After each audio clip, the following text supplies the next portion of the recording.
Word to the wise, don't make iced coffee with like revolting milk. Okay. The quality of the milk matters. It really, really, really does. Like on the rare occasion that I don't splurge on the milk that I can actually use, I get the milk that's practically flavored water. Okay, it's disgusting. It's disgusting. Will I drink it? Yes, I will drink it because I bought it, and we know the waste is the worst thing possible for an INTJ, which is exactly what I am. So, mid-year book freakout tag. Here we are at last, halfway through the year. I thought that some of these titles would be uncontested. As it turns out, they are contested. Okay, and this is the first time in a while that I don't have an answer to one of the questions, like at all. So let's get into it. Let's discuss the books that I've read so far this year. This is always like a bit of a pointless thing because we all do wrap ups. So, like, none of this is news to anyone, but it's still very fun to do, to sort of like do a sum up of what you've read and if your favorites are still your favorites or if they've been usurped by something that you might not have talked about yet. So let's get into it, okay? And as for the lighting, please don't get me started on the lighting. I might actually go sit by the bookshelves because this does not look great, okay? Kind of prefer this. I pulled the curtains and I turned on the light. Here's the thing. I'll just do this like as a preamble. Okay, lighting when your window faces east is hell on earth because that means that I only get good lighting until noon and I'm not awake in the morning. So this is practically like enemy territory for me. That doesn't matter. Okay, we're doing the best we can. I got the good tripod. Maybe one day I'll get the good lighting. We'll see. We'll see. Lighting is like the doom of us all who don't have professional studios or very specific natural lighting. Okay, we've gotten off track. The first very rational thing that we have to talk about is the best book that I've read so far this year. Okay. Now, this is uncontested. This is like decidedly the only possible answer that I could give. And I'm not going to be pulling out the physical books this time around because my shelves are packed right now. Okay, I'm not doing that. So we have obviously the Riddle Master trilogy by Patricia A. McKillip. Nothing has come close to it. I doubt that anything will, but in the last few days, something has approached it from a distance as like a contender for favorite book of the year. That said, it can't really touch it. Okay, no matter what happens in the rest of the series or duology, nothing touches, okay, the Riddle Master trilogy. Now, considering the fact that I read it as a trilogy in this like one omnibus edition, I have no clue what the individual books are called. I think I'm gonna try. Like, I think it's the Riddle Master of Head or something like that. Something of Head, I think. Air of fire and water, something like that. Like, see, I don't know what the first and second book are called. I know the third one is Harpist in the Wind, okay, because that one's by far my favorite, and the titular character of the title of the third book is my favorite character, so I memorized that one, and I think the third one is the one that she actually got the prize for in this trilogy. Either way, I read it as a trilogy, so I'll be discussing it as a trilogy in this one book, okay? This did so much for me in one package this year. Okay, this was an unexpected surprise. I'd never in my life heard of it. I found it accidentally and knew nothing about it. I looked up reviews, and every review that like listed its flaws convinced me to read it because everything that people complained about sounded exactly what I wanted to read. So I did not know what it was about, what to expect, how to get into it, like what the characters are like. And it just rewired my brain for like 2 days. I think I only read this. I was busy. I had an exam to study for. I had a very difficult presentation to prepare. I read this. Okay, I finished all my work and I read this like for I think 9 hours straight. The first stretch was book one, and then the second stretch, which was books 2 and 3, was like a 9 hour stretch. I did not pause. Like I twirled like a rotisserie chicken on my bed reading this book. Okay, I was wildly uncomfortable, but I was not even aware of that because I was there in this world. Okay. I have talked about this book, I think, like several times. I think when I read it, and I think in the wrap up and comparing it to other stuff throughout the year, because nothing comes close to the level of immersion and engagement and love that this just pulled out of me. Okay. Like I lived in every inch of this world. I loved all of its characters. I interpreted its messages in a very particular way. I went back to reread passages to understand it better. I made theories. I clicked with Patricia McKillip to see what she was telling me and if I was interpreting it correctly. And every single time she proved me right while also impressing me. I cannot describe how much this book came at the perfect time when I wanted something like this. Okay, when I needed this type of writing, this kind of world building, these specific characters interacting in this particular way, this message. Okay, like I'm being intentionally vague because I am that type of person where if something means a lot to me, the less I actually want to talk about it because I feel like it hits me on such a personal level that I don't really have the need to talk about it. But I will still shout off rooftops that everyone should give it a try. Okay, is it for everyone? No, it is most definitely not. In fact, I've seen nothing but either negative or ambivalent opinions online and offline. Okay. So I feel like I'm the number one fan of this trilogy, and I am not complaining about it like in the slightest because it's my favorite thing in the world.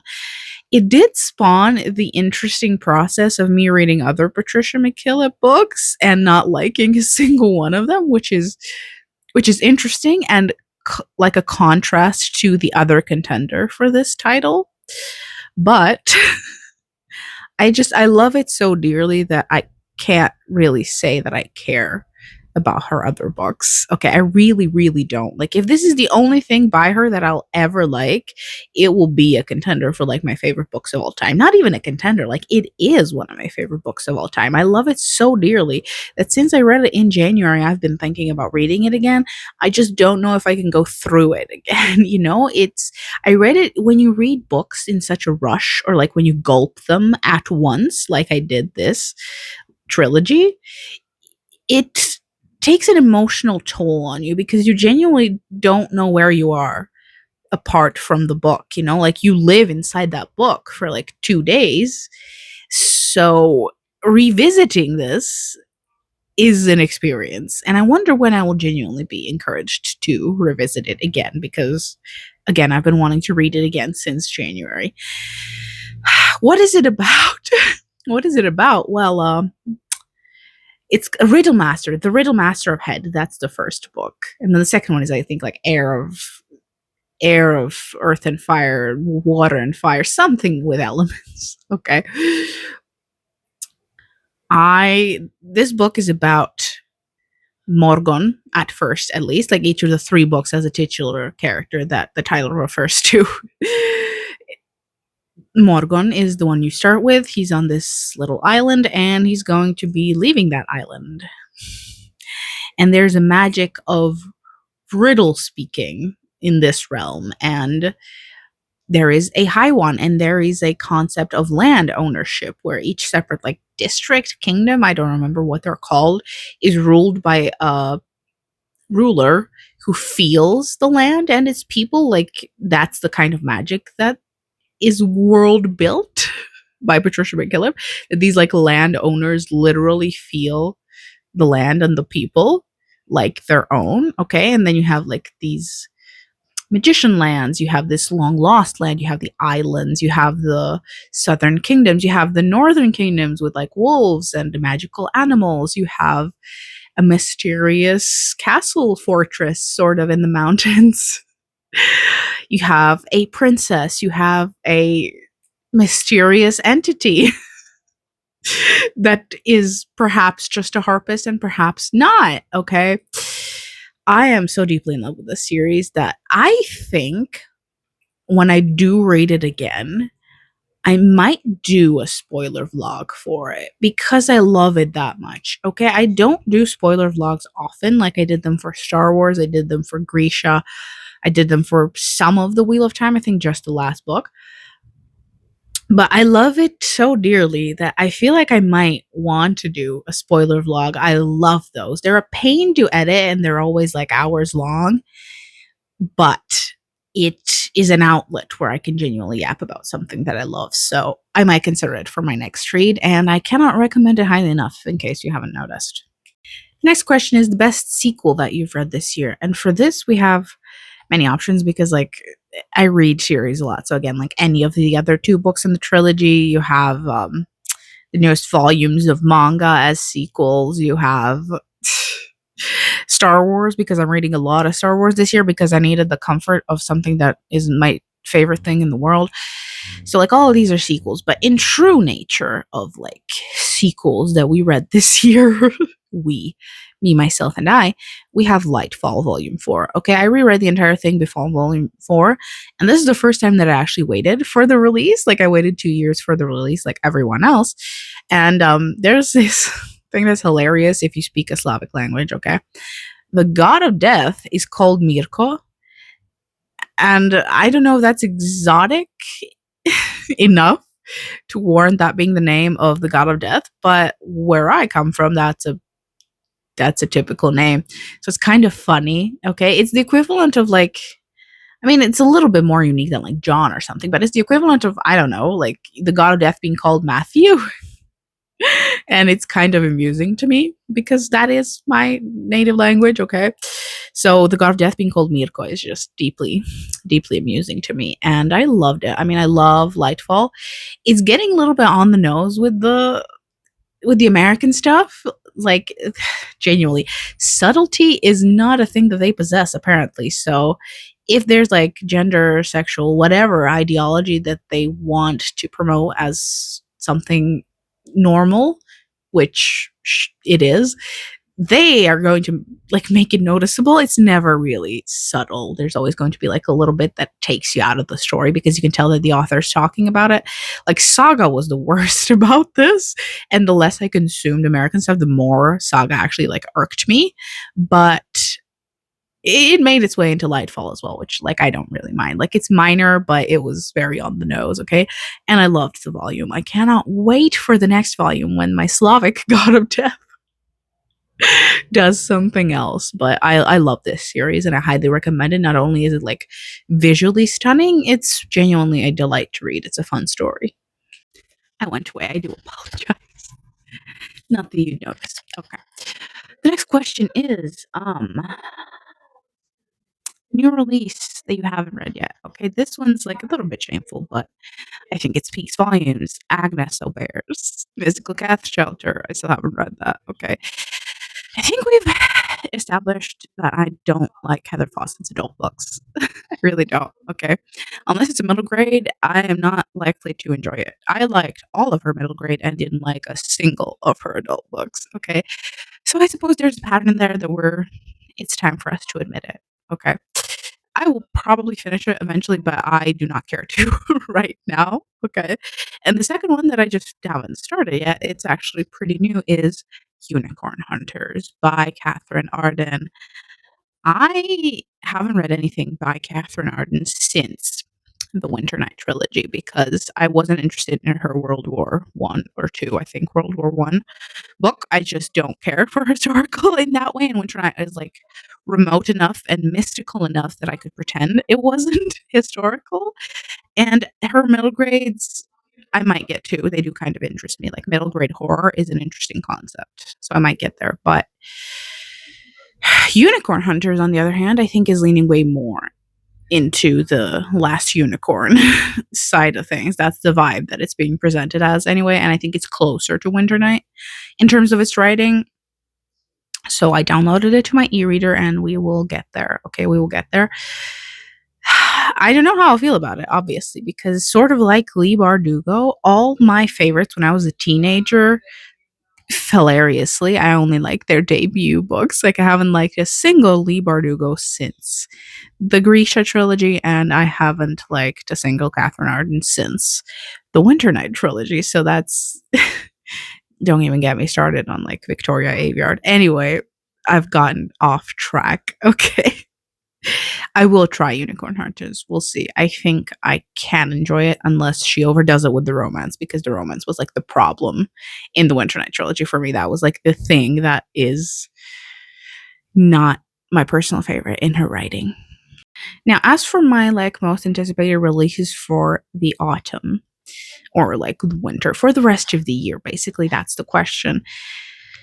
I mean, again, I don't really anticipate releases that often. It's mostly manga because manga are the pre-orders that I like occupy my Amazon history. Okay, so basically the Witch Hat grimoires, like I'm waiting for 2 and 3 this year, and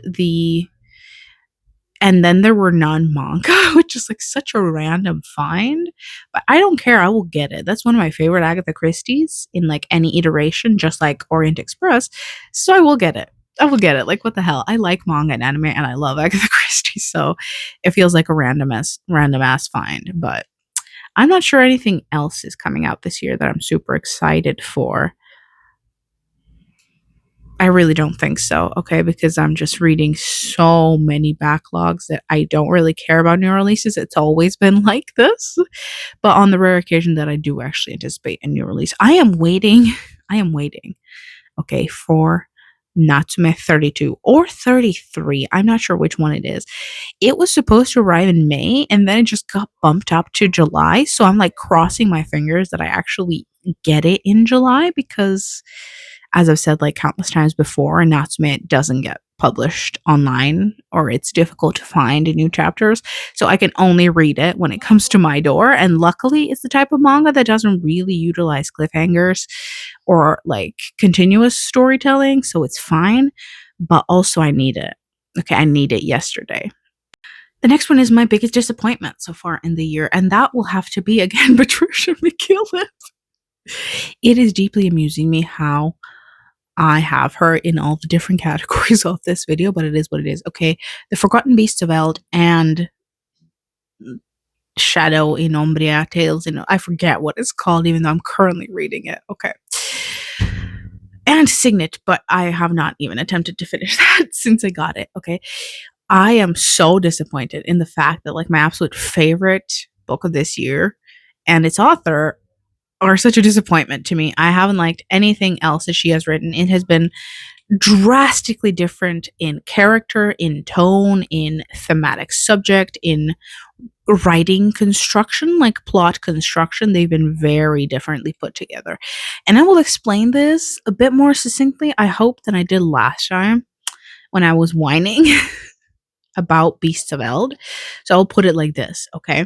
Patricia McKillip doesn't write characters, she writes concepts. She sort of writes ideas and constructs and tropes into people. She doesn't write people, okay?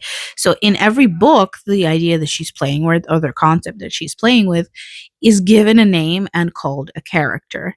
So if you don't like what she's doing in that particular book, you're not going to like any of the characters. And while I might have disagreed in January and argued that the characters in Riddle Master are people and not concepts, I have been encouraged to reconsider this after I read her other books. And I think the main difference between my enjoyment of all of them is that I loved the ideas and concepts so much in Riddle Master that I latched onto the people. Whereas in the other books, I didn't. So I didn't see them as people. I saw them as concepts. Okay. I could be wrong. It could just be that Riddle Master is just the most quality writing that she's ever done.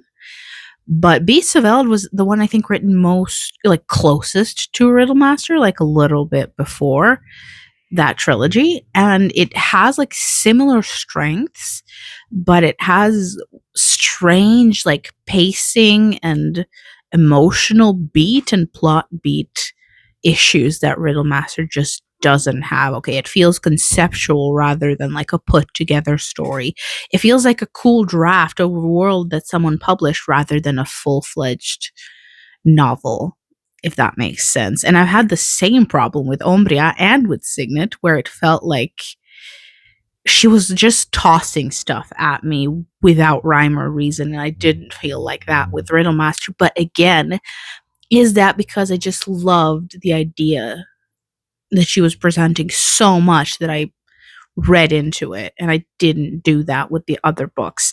With Signet, the problem that I can tell is that later on she also became a sci-fi writer. She wasn't just a fantasy writer, and you can tell because it's more modern, more technical, more sci-fi adjacent, and I don't like that. I don't like that. So I wonder if I'll ever actually finish Signet, but like it has a dragon cover by John Howe. Like there has to be something for me in there. Okay. I will finish Mrlja. Like we'll get there. Okay, we'll get there in the last question of the video, but I would tell you to try out Riddle Master. But if you don't like it, I wouldn't be discouraged because her books are so wildly different in idea and concept and what she's presenting that you might actually gel with something else that she's written the same way that I'm not vibing with anything else that she's written. It could go both ways. So I'd explore her as an author if she interests you, because I think there's a wide variety of very different things that she's published. So something might strike your fancy. I know the Alphabet of Thorn is by far the most popular. That's the only book of hers that I'd heard of anywhere online, and it is the one that I will be reading next. So I might get the ebook though, because I'm not risking physical books anymore. Like they're really expensive and super difficult to find. They're always like over 20 euros, and I'm not doing that again. Biggest surprise. Okay, obviously, again, we have Riddle Master. Like it fits into all the questions of this year. Okay, biggest surprise. However, I am not going to go with that for biggest surprise. I will go with something that will come up again, and that is The Innocent Mage. Okay, I haven't talked about it yet. This is the only book, apart from Star Wars, that I devoured just like I devoured Riddle Master. I read it in a day and a half, okay, and it's like a 520 page book. I can be in a slump for months and feel like I can't read anything and then devour 500 pages in a day and a half. Okay. So it always proves that it's the book's fault and not my fault. Okay. Which I do love that has been happening this year. Every time I feel like, oh my God, I just don't have the attention span for reading anymore, I will read 500 pages in a day. And I love that so much. Okay.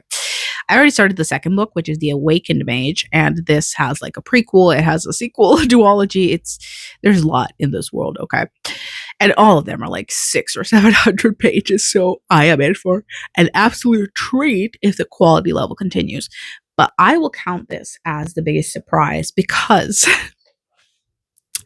I didn't know I'd find, again, something that I never heard of, like ever, because of Star Wars. And we will get to that later. But because I read Karen Miller in Star Wars, okay, she wrote now probably my favorite books in all of Star Wars. I loved what she did with the Clone Wars books so much that I was like, I am picking up whatever she has actually written, because like obviously it qualified her to write these masterpieces. and I was correct. I was correct. Okay, we will get to Karen Miller again in another question, so I'm just going to say The Innocent Mage. It was absolutely the biggest surprise, and I am very happy that it was. Now is the time for us to yap properly, okay, about Karen Miller. New favorite author, like new author or new to you, and that is Karen Miller. Miss or Mrs. Karen Miller, whatever she is, because I don't look up authors' personal lives. I don't really care.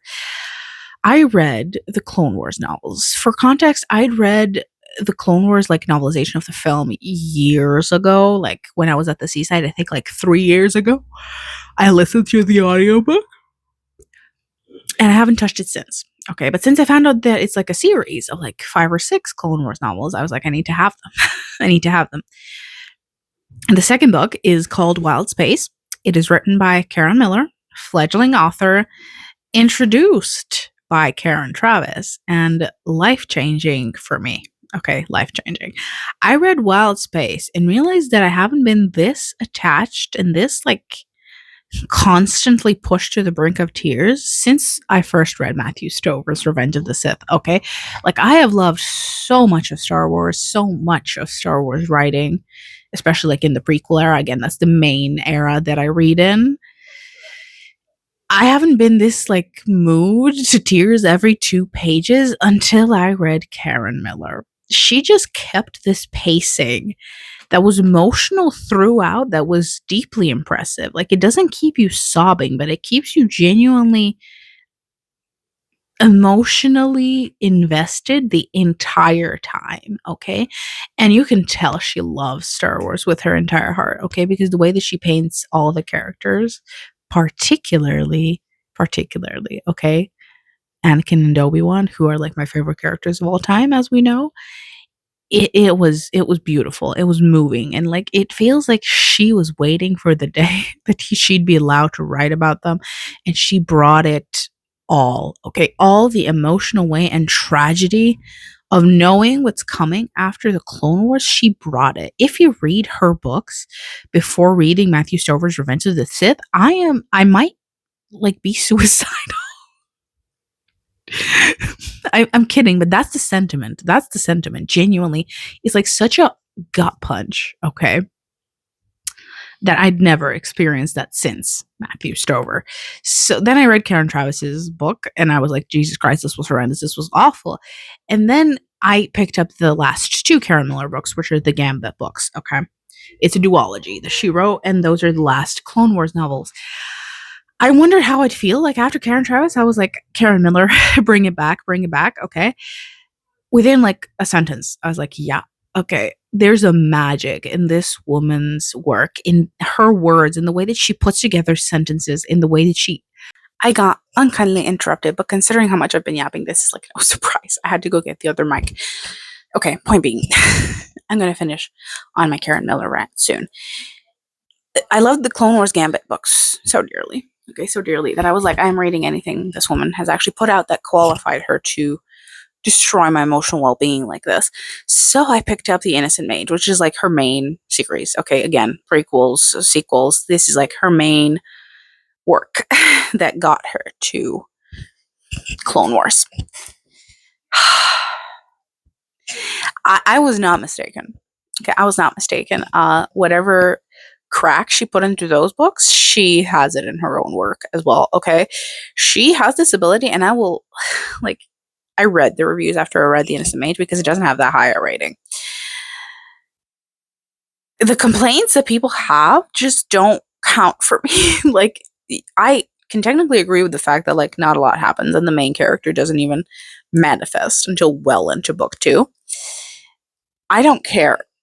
Okay, Karen Miller has this ability that I cherish that very few authors actually have, but you notice it when it's not there, to make you care about the characters in the most mundane way possible. Okay, I did not care one single whit that the book was so long and nothing happened. That was the main complaint. Like, nothing happened. The book could have easily been shorter. I disagree. Okay, I could have been longer. It could have been like 1,000 pages each, and I would have read it, okay? Because she has this ability to make the characters living, breathing people that I care about within like chapters of meeting them, okay? And I would not care if it was just their daily shenanigans, okay? Regardless of the threat at hand. And she's surprisingly funny, like in the middle of all her heartbreaking tragedy. She's funny. She has jokes, okay? I'm so sorry. I gobbled that book up. Like, I ate it, I swallowed it, I devoured that book whole, and I would do so again. And I will do so again after I finish the duology. And I actually can't imagine what she'd have to do for me to dislike something she's written. Like, obviously, the romance. I mean, she killed it with Anakin and Padme, but Anakin and Padme have the benefit of me already liking them as a couple. Like, I'm very difficult to please in terms of liking any romantic pairing in fiction. Like, I'm very, very difficult to please. But I feel like Karen Miller might do it. Like, I feel like she genuinely might do it because I am so deeply attached to any and all characters that she writes. And there was these two characters who I was like, they irk the crap out of me. Like, I don't really actually like them. Karen Miller convinced me to tear up at the prospect of losing them. Okay. So at the end of this very, very long tangent, the point is, okay, I love this woman, and anything that she writes is gold in my mind. So my favorite author of this year, shockingly, isn't Patricia McKillip, the owner of my favorite book of this year. It is Karen Miller. Okay, and I will go to the ends of the earth talking about her. The next question, perhaps the most disappointing one this year, is like your newest fictional crush. Now everyone always skips this question because they're like, "Oh, I'm not a teenager anymore." I'm not gonna say that. Okay, I'm not gonna say that I never have fictional crushes because that is just simply not true. Okay, I just don't have them often. Like this year, I think the closest to an actual fictional crush is, again, you guessed it, from the Riddle Master trilogy, the character of Death. I think that would come the closest to like a fictional crush, but it's a very thin line between that and he's just my favorite character in that trilogy. Okay, because I love that character archetype like so dearly. But I would be lying if I said I didn't like look forward to seeing him on the page. Like, I would be lying. So I suppose the closest to a fictional crush would absolutely be Death from the Riddle Master trilogy, or the titular Harpist in the Wind. In terms of your favorite character, I mean, yeah. the main three from the Riddle Master trilogy. This is what I said. Okay, my mid-year tag would just be, have you noticed that I like the Riddle Master trilogy by Patricia McKillip? Have you noticed it yet? So like, it's a cop out, but like, yeah, my new favorite character would be the main three from that trilogy. But arguably, it would also be Asher from The Innocent Mage, because protagonists are difficult, right? And I know this as an author myself, because very often they are the vehicle through which you explore the world. That just is how it is, okay? So if you spend a lot of time with them, it's very easy for you to find them annoying or irritating, or to not be forgiving of their shortcomings, even though that's the whole point of them as a character. Asher, though, I love him dearly. I love him dearly. He is so funny and genuinely doesn't take any crap, and is smart and clever in not a always traditional way. And I love just his treatment of other people, because even when he loses his temper, you feel like he has really good self-control, and he's really honorable and respects the promises that he's made, and but does respect the new friendships that he's made. I just deeply love Asher. Okay, our innocent mage. I love him dearly, and I hope that doesn't change, because I know that the sequel trilogy is about his children, and I'm not that big of a fan of like sequels after the main story, because I feel like it usually undoes the main story and its achievements by like creating a new problem, which immediately like sort of tramples the triumph of the last story. Okay, so we will see how I feel about him at the end. And like, I already know who he's going to be with. Like, I already know who he's going to be with. And I wish he wasn't. I wish that for once the love interest could be someone either new or someone we don't even meet. So in the sequel duology, like the children mention their mother and it's someone completely new. I would love that, except that never happens, because apparently it's forbidden to pair your main character with anyone other than another named character. But I love Asher, and he could be one of my new favorite protagonists. That's for sure. I love the way he's written. Now, as for a book that made you cry, okay, I cried at Riddle Master, because I did. Of course, I did. And but the main one here, and I will mention it because it is reread, but it's the first time that I read it in its official translation. The Day I Picked Up Dazai, or like the Bungo light novels, number 9. Okay, I forgot. I forgot how upsetting this is. And that's on me. Okay, that's on me. Genuinely, I forgot how upsetting it is. I have not read Side B in years. I don't think I've read Side B like since it came out and we read the translation online. So I was like, what the hell? Let's read the entire thing. It's a very short book. To my detriment, okay, to my detriment. I was reading it as I was going somewhere, either to the bathroom or to get something from the bathroom. And it hit me with such a gut punch that I'd forgot about that I just sobbed in the bathroom. It got me, okay? It got me weeping, and it's been a while.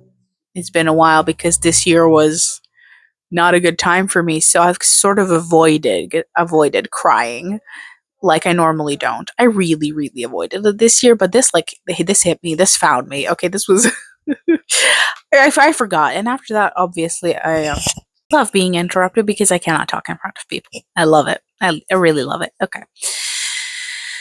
What was I even talking about? Bungo. Yes, correct. So to wrap it up, I obviously had to read Beast. And like when I was crying, I was like, let's just cry all the way. And that was not a good time for me. So I absolutely cried this year, but it was more of a rarity than it usually is. Like I cried at Riddle Master, not necessarily because something was sad, but because like I was so immersed in it and I was so in it emotionally that you just cry because it's ending. High key, I just started crying because it was close to finishing the book. Okay, it was an emotional time, but I loved it so much. Books that made me happy. I have a different answer here, actually, and that is going to go to Star Wars by Jude Watson. Okay, she wrote two series about apprenticeships. Okay, about Qui Gon and Obi Wan and Obi Wan and Anakin. I like vastly prefer Jedi Quest, which is Obi Wan and Anakin, simply because I don't know. I think it's better written. Okay, I think it's better written and it's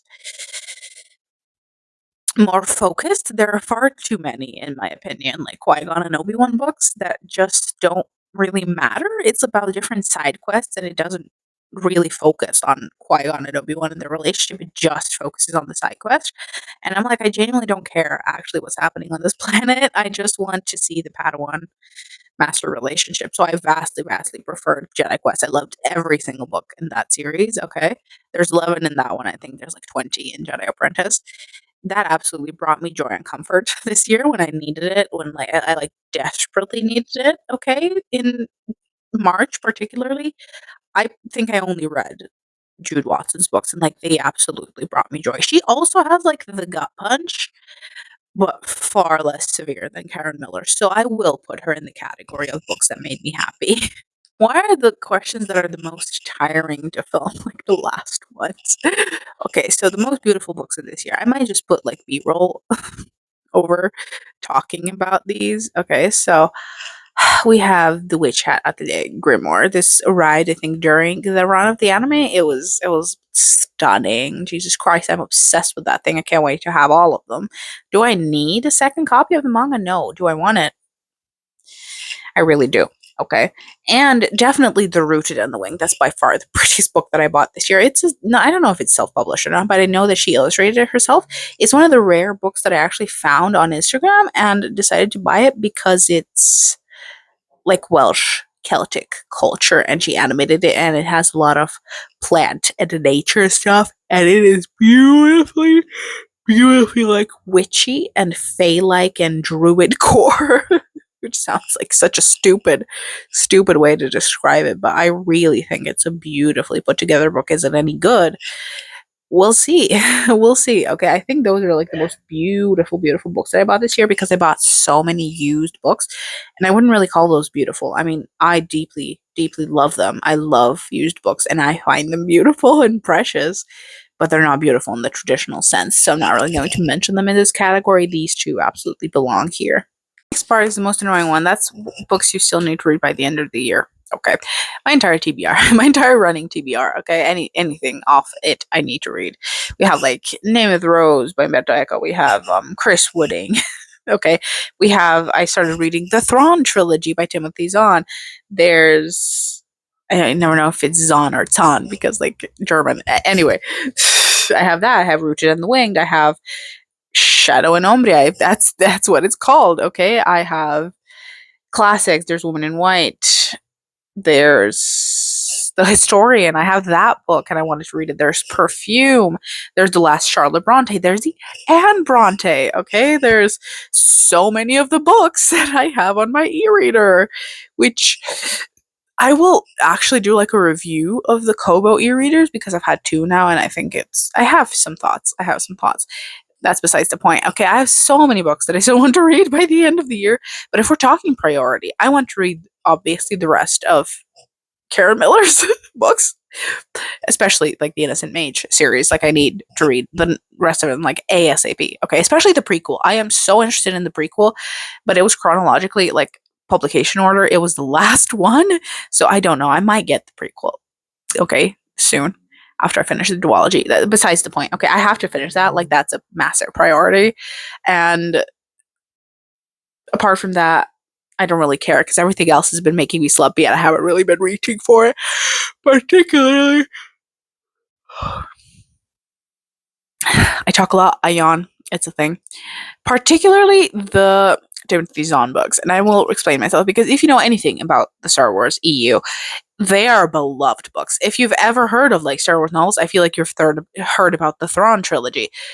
But harkening back to what I said about sequel trilogies after the fact, I don't love the idea of so many books after the 6th film. Okay, Return of the Jedi. I do not like the idea of that perfect ending being, ruined, actively ruined for more content. Okay, and I know everyone loves that era. Everyone grew up with that era who was born around that time because like that was all you had. You didn't have any prequel or Old Republic or High Republic or New Republic stuff.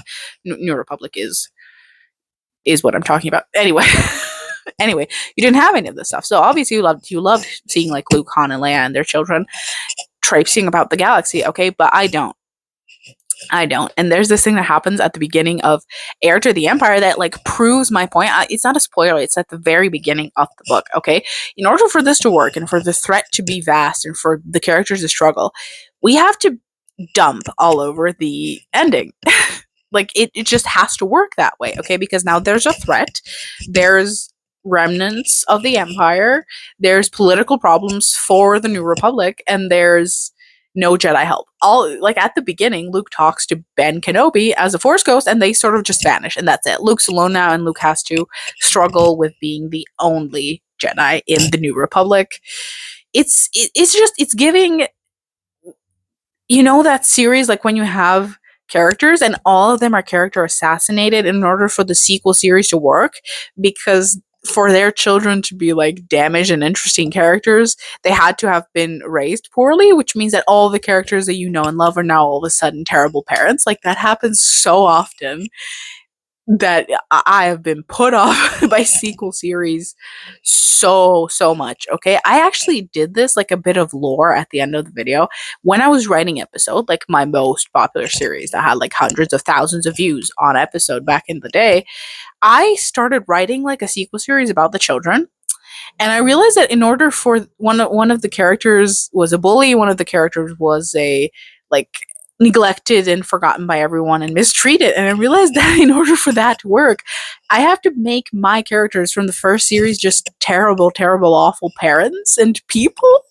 And I think as soon as I realized that, I kind of stopped writing because I realized that all of the children characters would be perfectly normal, well put together, nice, kind people if my characters from the other series stayed the way that they were in that series, okay?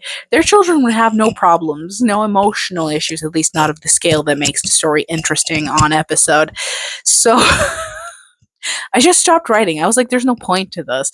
And I wish so many authors actually had the thought process that I did, because you get sequels where you're like, okay, so basically this only works by assassinating the characters that we loved from the previous series. And that's sort of the fear that I have about the sequel series in the Innocent Age universe, because like in order for the world to have problems, we're going to need to have Asher fail, probably as a parent and as a protector or whatever the hell he turns out to be, okay? And I'm deeply uninterested in that. So I might just read the duology and then immediately pick up the prequel. Long tangent aside, okay? I think you can tell that I'm a yapper and I love to yap, particularly when like I've been unwell for a few days and then I feel like talking about something that I really, really like or enjoy. Okay, so let me know your thoughts on any and all of these books or questions. Give me your answers to all the questions if you feel like it, or comment on my answers. Have I said already that I actually really, really liked the Riddle Master trilogy? You're going to be hearing about this again, by the way, but not until the end of the year, okay? Because it will be my favorite book of the year. I think the only thing, again, that genuinely came close were like the Karen Miller books, but I don't think anything can come close to what Riddle Master in particular meant to me. So it's going to be my favorite book of the year. You will hear about it again. But that's it. That's it for this chunk of the year. I do promise. Okay. My reading always really slows down in the second half of the year. I think that no matter what trenches I'm in, I always read the most in the stretch of time between like January and May. Like, no matter how horribly my life is doing, for some reason, I always read the most in that stretch of the year. And then the rest of the year is like slow going. Okay. So I realized that I moved the desk. That's besides the point. Okay. So let me know the answers. Let's discuss the books that we've read so far this year and read the Riddle Master trilogy. And please don't tell me you don't like it because I don't want to hear that, even though I think pretty much everyone will agree with you if the Goodreads reviews are anything to go by. So I don't care to hear it though. I will see you in the next video. Have a great time in the rest of the year.